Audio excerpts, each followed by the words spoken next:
Bienvenidos todos hoy jueves al estudio de las 7 iglesias de Apocalipsis. Hoy vamos a ver la primera iglesia de Apocalipsis, que es la iglesia de Éfeso.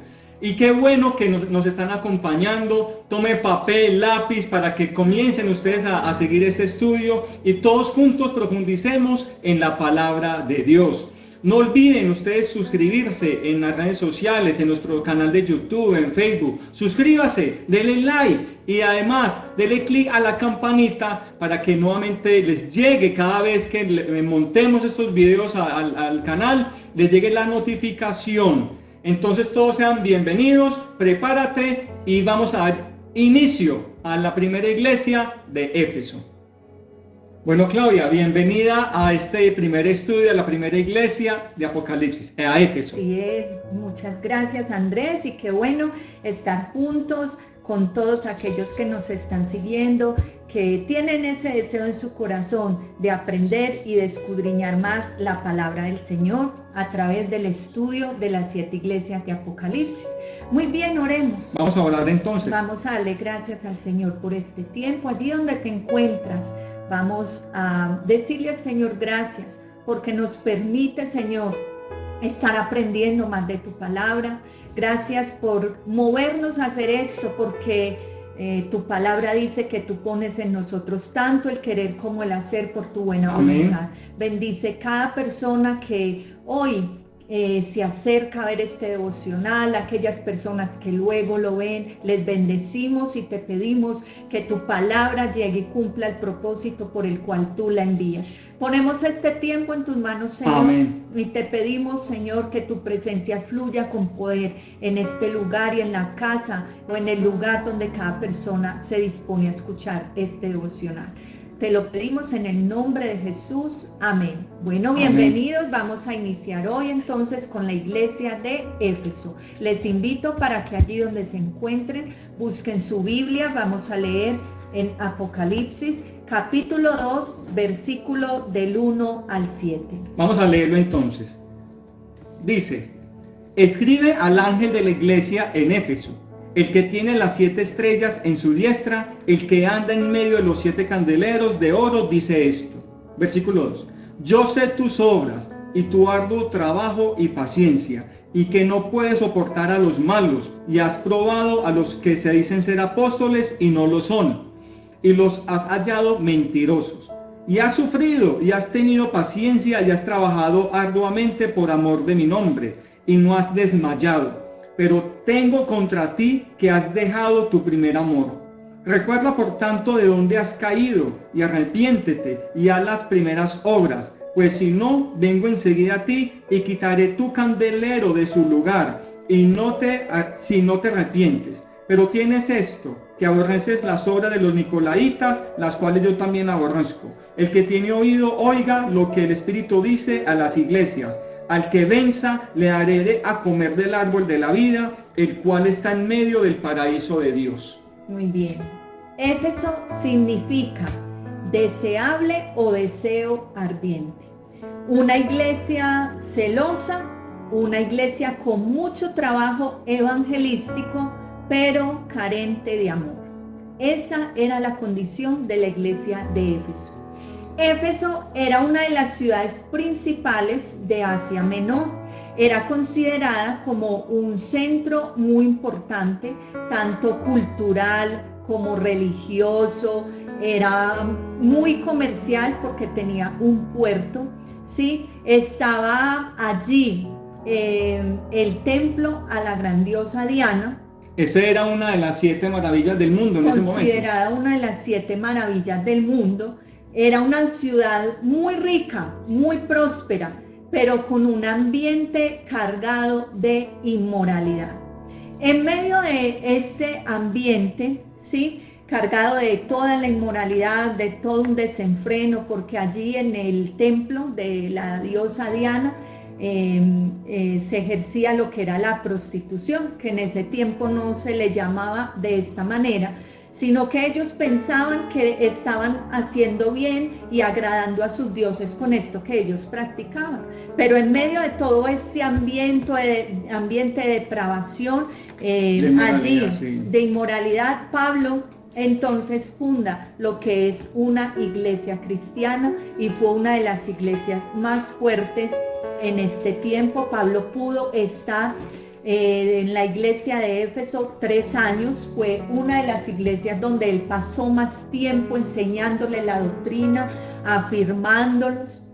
3 años él estuvo allí. Usted puede leer esto en Hechos, en el capítulo 19. Incluso estando allí hay una revuelta que se levanta contra él, porque él está entonces hablando acerca de la idolatría, y vemos que de esto vivían allí el platero Demetrio, y él motiva o incita a la gente para que entren en una persecución, lo apedrean, lo sacan entonces de la ciudad. Esto lo puede leer usted. Hechos 19, desde el versículo 23, alboroto en Éfeso. Así es. Entonces vemos que no fue fácil, pero que allí entonces se planta una iglesia fuerte, pero como nos dice el Señor acá en Apocalipsis, tenían algo, y era que habían dejado su primer amor. Pablo funda entonces la iglesia en su tercer viaje misionero. Vamos a entrar a mirar qué le dice el Señor a la iglesia de Éfeso. Andrés, empecemos con el destinatario. Escribe al ángel de la iglesia en Éfeso. ¿Quién es el ángel? Lo vimos en la introducción pasada. Es el pastor de la iglesia. Es el líder, es el encargado, es a quien Dios llama a que dé cuentas, y también lo llama para decirle: yo conozco esto, yo sé esto de tu iglesia, que está pasando contigo, y por ende que está pasando con tu iglesia. Entonces el destinatario es el pastor de la iglesia de Éfeso. Acá vemos que lo que el Señor le dice a la iglesia de Éfeso debe ser aplicado primeramente por la cabeza, para que luego se pueda corregir dentro del candelero, o sea, dentro de la iglesia. Debe ser corregido en él como el pastor de la iglesia. Vamos a mirar la presentación, cómo se le presenta a Jesús al pastor de la iglesia de Éfeso. El que tiene las 7 estrellas en su diestra, el que anda en medio de los 7 candeleros de oro, dice esto. Muy bien. El que tiene las 7 estrellas en su diestra. Lo vimos en la introducción, Andrés, nos hiciste mucho énfasis en esto, que al pastor se le identifica también como la estrella, ¿cierto? Sí. Entonces dice, mire, al que tiene las 7 estrellas en su diestra. Esto significa el que tiene a sus pastores en su diestra, en su mano derecha. Y es hermoso saber esto, que como pastores estamos siendo vigilados, estamos siendo guardados, pero también observados por todo lo que hacemos o dejamos de hacer. Y evaluados. Así es. Pero dice, los tengo en mi mano derecha. Ninguno se sale del control y del señorío de Cristo. Y le dice, el que anda en medio de los 7 candeleros de oro, dice esto. ¿Qué eran los candeleros, Andrés? Lo vimos también en la iglesia. El símbolo del candelero representa a la iglesia, y como les decía en la introducción, somos candelero, debemos ser luz para alumbrar toda esta oscuridad y actualmente lo que estamos viviendo. Así es. Claro, por eso él dice candeleros, porque como iglesia, como creyentes, somos luz. Somos llamados a irradiar la luz que Él depositó en nosotros para que nosotros la podamos dar. Pero dice que Él anda en medio de los candeleros, o sea que Él está presente en la iglesia, Él se pasea en la iglesia, Él observa todo, Él está al tanto de todo lo que pasa en la iglesia, y nada se le sale de su mano ni de su conocimiento. Él lo sabe absolutamente todo. Vamos a mirar qué conocía el Señor de la iglesia de Éfeso.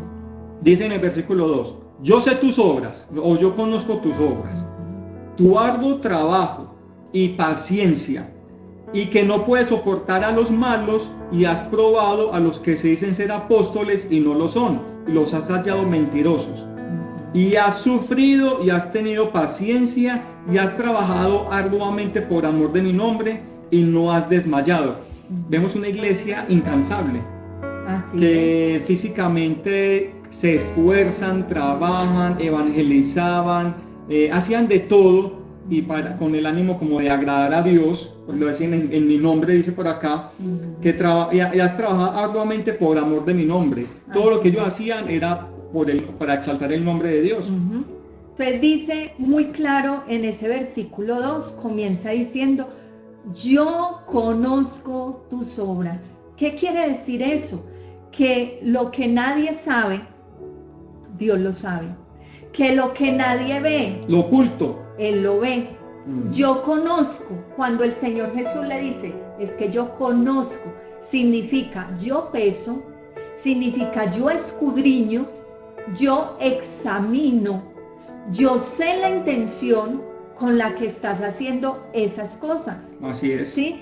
Él sabe absolutamente todo de nosotros, por qué lo hacemos o por qué no lo hacemos, ¿sí? Las intenciones con las que se hacen. Eso significa esas palabras, yo conozco tus obras. Y entonces viene y le dice que él conoce ¿qué? El arduo trabajo, sí, que lo que nos dice Andrés, era una iglesia totalmente activa, ¿cierto? Era una iglesia activa, pero trabajaban incansablemente, pero se habían olvidado del Señor de la obra.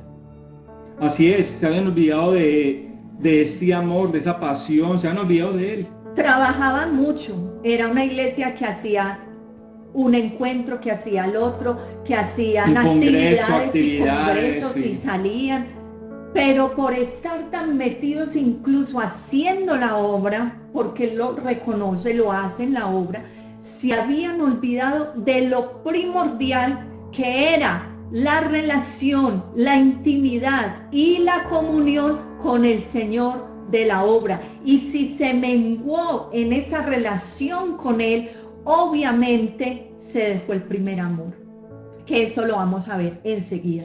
También les dice que conocía aquí a Andrés. La paciencia, o sea que tenían desarrollado ese fruto del Espíritu Santo. Era una iglesia paciente. Sí, que no es fácil. Que no es fácil alcanzar la paciencia. La paciencia de saber esperar, de seguir firmes a pesar de no ver las cosas. También les dice, no soportas a los malos. ¿Qué quiere decir eso? Que la iglesia no se asociaba con ellos. La iglesia era una iglesia que no le llamaba bueno a lo malo, ni a lo malo le llamaba bueno. O sea, era una iglesia que tenía muy claro eso. Firmes, sí. Firmes en esa doctrina. Sí, no soportamos lo malo, no nos mezclamos con ellos. O sea, si son malos, son malos. Ellos tenían muy clara esta parte, ¿cierto? Y también dice lo otro, has probado a los que se dicen ser apóstoles y no lo son. O sea, ellos era una iglesia que tenía discernimiento.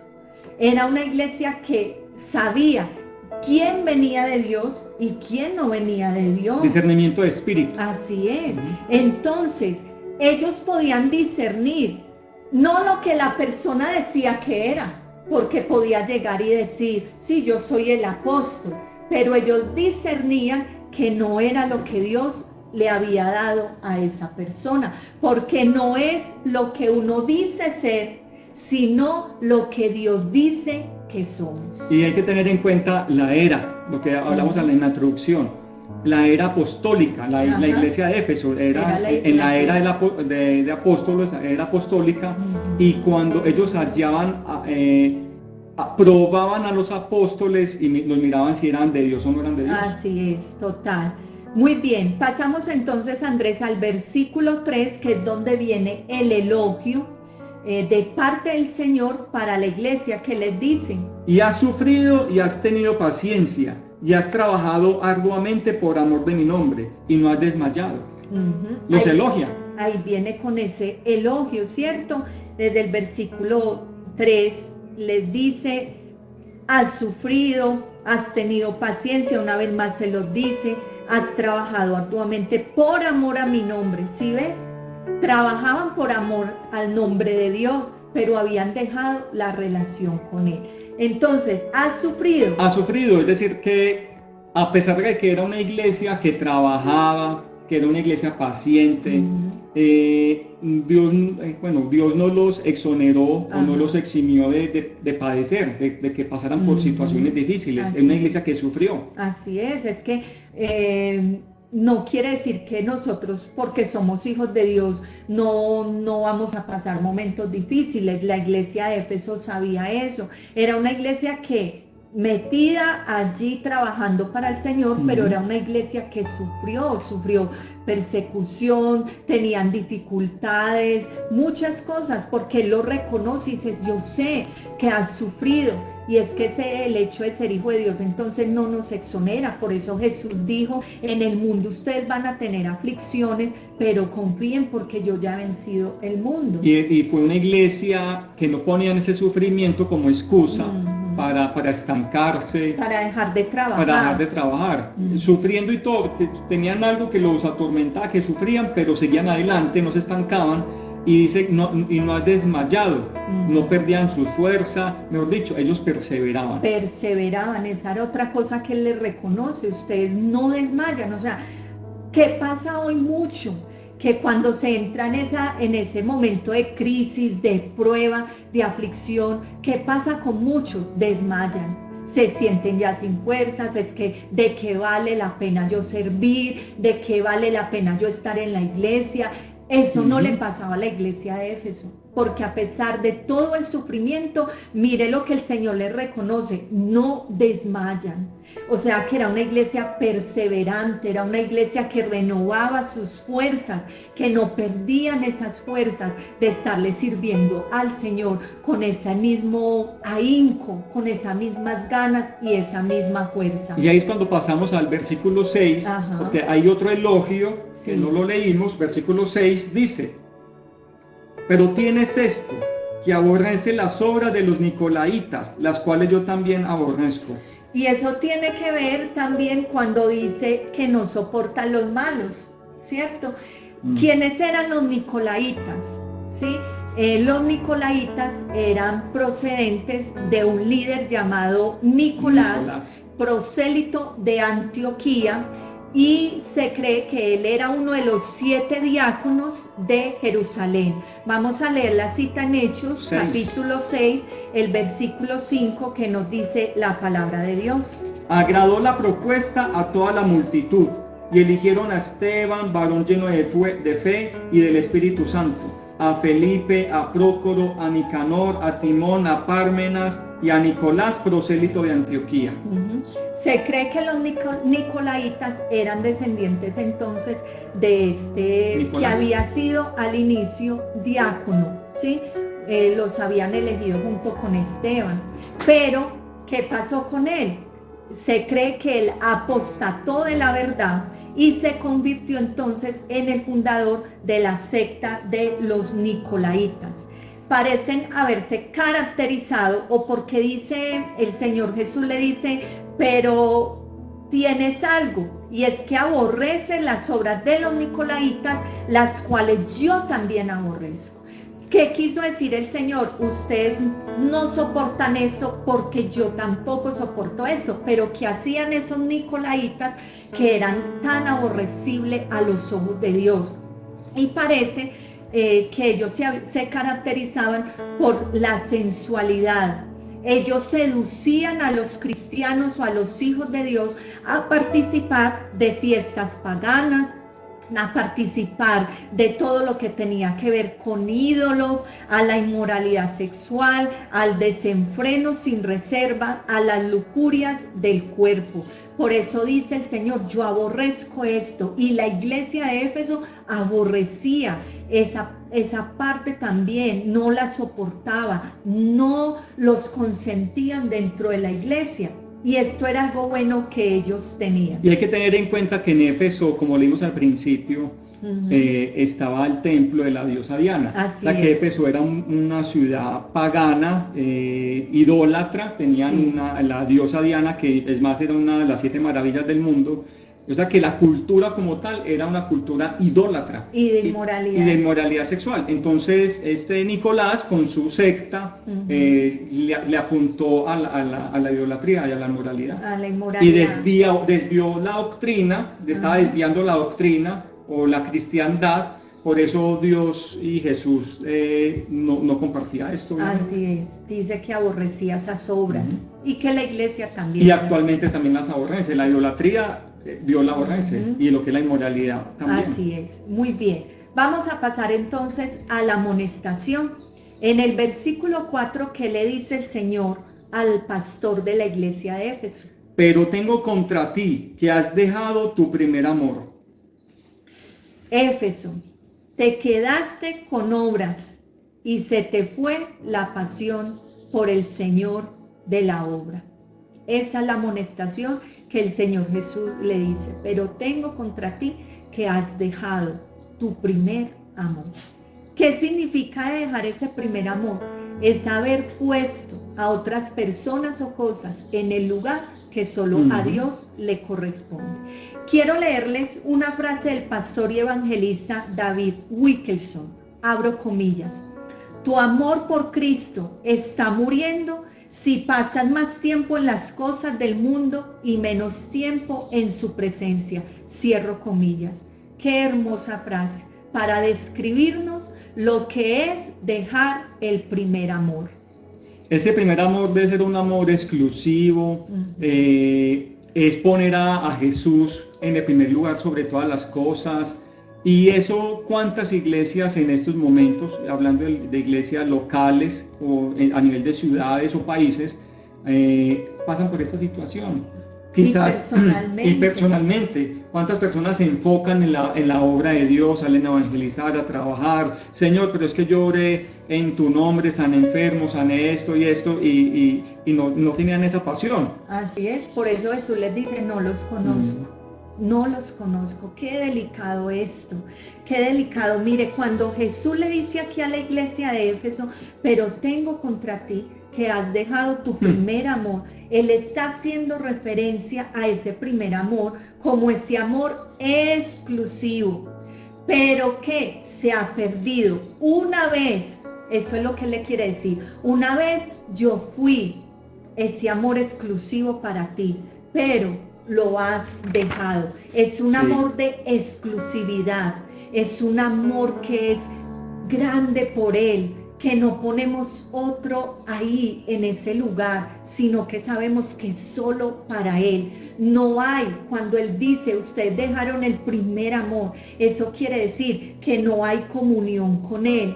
¿Y sabe por qué? Porque hay muchas distracciones que están ocupando los pensamientos, hay muchas ocupaciones y ya no hay tiempo para el Señor. Y esta es una realidad de muchos cristianos hoy.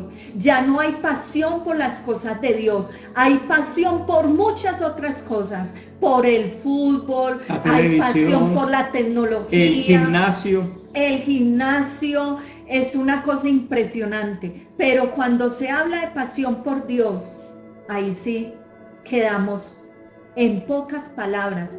No hay esa pasión, no hay ese anhelo. Y entonces estamos como Marta, preocupada y atareada con muchas cosas, pero solo una es necesaria. Y María ha escogido la mejor parte y no le será quitada, porque cuando tú y yo decidimos poner al Señor Jesús en el principal lugar de nuestro corazón, no nos dejamos distraer de las cosas, no quiere decir que no podamos hacer nada más, sí lo podemos hacer, pero siempre y cuando nuestro mejor tiempo, el tiempo de calidad, sea para el Señor. Así es. Que lo que vamos a hacer sea secundario, pero que Él sea lo primordial y lo principal en nuestra vida. Entonces, ¿es esa una realidad? ¿De cuántos cristianos hoy? ¿De cuántas iglesias hoy? Es esa una realidad. ¿Qué le dice entonces el Señor? ¿Qué instrucción le da el Señor? ¿Qué debe hacer la iglesia de Éfeso para corregir esto? Y lo encontramos entonces versículo 5. en el 5.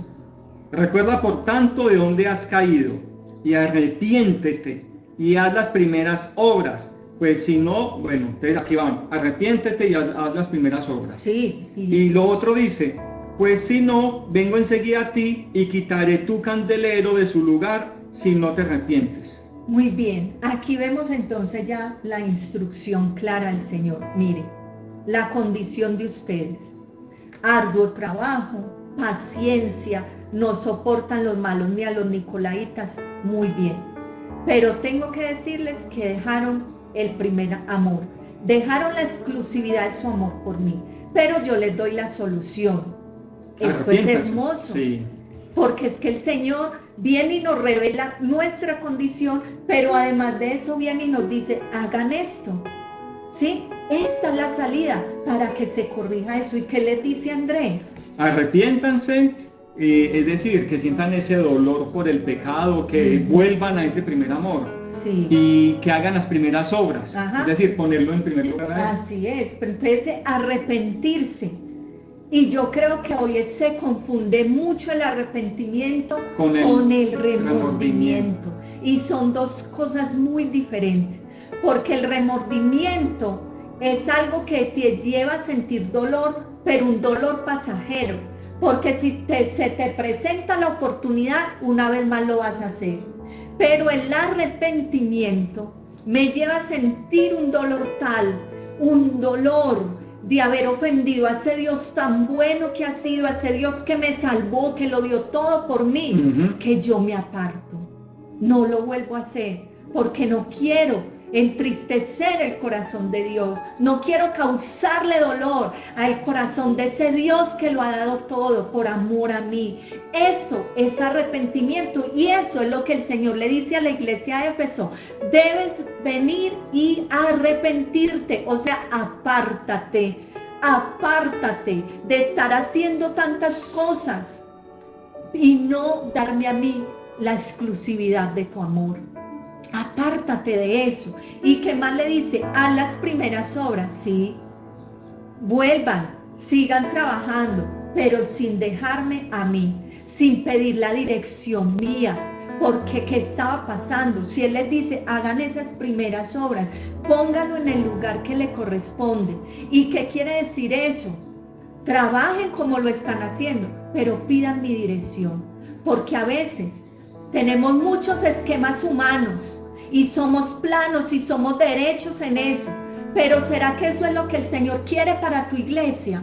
No le da libertad al Espíritu para que el Espíritu se mueva como Él quiere. Eso es lo que el Señor dice: hagan las primeras obras, o sea, hagan lo que los primeros apóstoles hacían, que no se movían sin antes pedirle la dirección al Espíritu Santo, sin antes decirle: Espíritu Santo, ¿será que vamos a este lugar? Y cuando el Espíritu les decía: no, allá no, vayan allá, ellos obedecían. Eso es hacer las primeras obras. Pero hoy hacemos un montón de esquemas, de planes de trabajo. ¿Pero qué? ¿Eso fue lo que el Señor dijo que hiciéramos?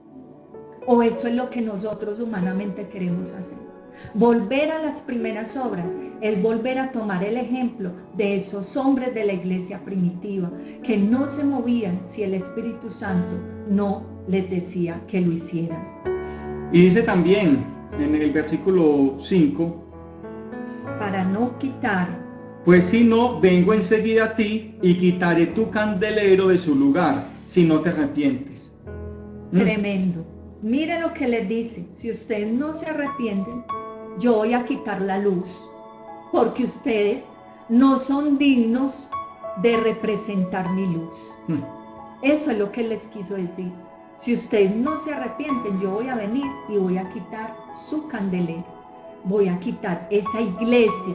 Voy a remover esa iglesia, porque no es de esa manera, es a mi manera, dice el Señor. Y hay una promesa muy linda también, y esta es la parte última en el versículo 7. El que tiene oído oiga lo que el Espíritu dice a las iglesias. Al que venza, ahí está la promesa, al que venza le daré a comer del árbol de la vida, el cual está en medio del paraíso de Dios. El que venza lo salva. Amén. Y aquí entonces cuando él dice, le daré de comer del árbol de la vida, nos lleva a Apocalipsis, nos lleva a Génesis, al libro de Génesis, al inicio, que dice que Dios había puesto dos árboles, el árbol de la vida y del árbol del conocimiento del bien y del mal. Y vemos que el enemigo entonces le seduce a Eva para que coma ¿de cuál árbol? Del árbol del conocimiento del bien y del mal. Sí. Entra el pecado al mundo. ¿Y qué hace Dios con el árbol de la vida? Lo manda ángeles para que lo rodeen y ellos no vayan a comer de él, porque ¿qué hubiera pasado? Si hubieran quedado, si ellos hubieran comido también del árbol de la vida, ellos hubieran pasado toda una eternidad separados de Dios. Entonces, cuando Él manda a rodear el árbol o a cubrirlo y a protegerlo, lo que está guardando es que el hombre estuviera eternamente separado de Dios. Pero aquí viene en Apocalipsis y les dice, yo les voy a dar a comer de ese árbol. ¿Quién es ese árbol? Ese árbol representa a Jesús, representa a nuestro Señor Jesús, al dador de la vida eterna. Y nosotros ya podemos comer y disfrutar del fruto de ese árbol, que es la vida eterna, aún todavía aquí en la tierra, pero ya estamos seguros de tener una vida eterna en la misma presencia del Señor. Ese árbol de la vida representa esa eternidad gloriosa, esa eternidad de estar allí con Él en su presencia. Y mire lo que dice, si usted se arrepiente, si usted hace las primeras obras, usted vence esto, yo lo voy a recompensar y le voy a dar que coma de ese árbol de vida que es nuestro Señor Jesucristo. Amén. Este era entonces el estudio acerca de la iglesia de Éfeso. ¿Qué aplicación podemos dar hoy para nuestra vida? ¿O qué nos dice el Señor hoy a través de Éfeso para nuestra vida y para la iglesia en general? Volvamos al primer amor. Quitemos todo ídolo, toda distracción, toda ocupación, toda otra pasión que no esté dirigida al Señor. Quitémosla, arrepintámonos, volvamos a las primeras obras. Eso es lo que el Señor nos está llamando hoy a hacer. A través del mensaje a Éfeso, hoy el Señor te dice, vuelve a mí. Hoy el Señor te dice, dame la exclusividad de tu amor. Ese amor yo lo quiero para mí. Deja tantas ocupaciones, tantas distracciones y vuelve a mí, porque yo tendré misericordia de ti. Este es el mensaje a la iglesia de Éfeso, pero también para nosotros hoy. Que el Señor nos ayude y vamos a orar. Vamos a orar entonces. Señor, gracias por esta palabra que nos das, este estudio, Señor. Ayúdanos, bendito Padre, a volver a tener esa exclusividad, Señor, a tenerte a ti como número uno en el corazón nuestro. Dios del cielo, perdona todos nuestros pecados, perdona, Señor, si hemos ocupado ese lugar en otras cosas. Pero hoy tomamos la decisión, Señor, de que vuelvas a nuestro corazón, de que tú seas exclusivo en nuestras vidas, de que tú seas y que tú ocupes el lugar número uno en mi mente, en mi corazón, en todo mi ser, en el nombre poderoso de Jesús. Y continuamos trabajando arduamente, trabajaremos, evangelizaremos, todo, Señor, lo haremos para la gloria tuya, pero que el amor tuyo, Señor, el amor mío hacia ti, Señor, esté puesto como lugar número uno, Dios, que tú ocupes el lugar en mi vida, en todo, en el nombre poderoso de Jesús. Gracias por tu perdón, gracias por la salvación, porque creemos de que, Señor, tú nos vas a dar de comer de ese fruto, del árbol de la vida, Dios del cielo, porque hoy nos arrepentimos y volvemos a tener ese primer amor. En el nombre poderoso de Jesús, gracias, Señor. Amén y amén. Bueno, mis hermanos, bendiciones, qué alegría saludarles hoy. Prepárese para continuar con el estudio de la otra iglesia. ¿Cuál otra iglesia viene a ser, Claudia? Muy bien, entonces la próxima semana estaremos viendo el mensaje a Esmirna y el mensaje a Pérgamo. Atentos. Suscríbanse a nuestro canal, clic en like y clic en la campanita para que les llegue la notificación. Bendiciones. Dios les bendiga.